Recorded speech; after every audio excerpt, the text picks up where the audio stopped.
Wisconsin legislators have been hearing public comment on the rights of transgender youth in school since 10 o'clock this morning. Our Ellie LaLiberte was at the Assembly Committee on Education and shows what supporters and critics of the proposed legislation are saying.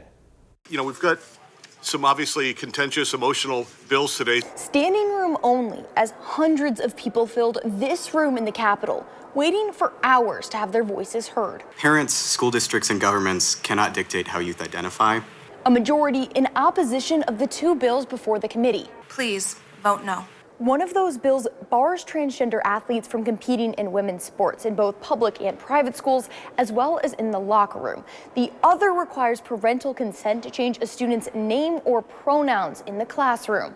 I would urge your support for the bill. Supporters of the legislation say that it helps parents protect their children. Transitioning and changing your name is a major life choice.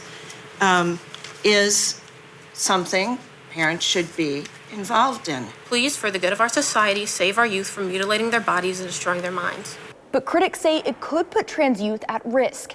This legislation will shape the school environments in Wisconsin, forcing teachers to withhold basic respect from trans students who may be already struggling with a lack of acceptance at home. Also noting the likelihood that the bills won't even go anywhere. Let's face it, this is political theater. They face almost certain veto from Democratic Governor Tony Evers if they pass in both chambers of the legislature. Trans and non-binary youth are at higher risk of suicide.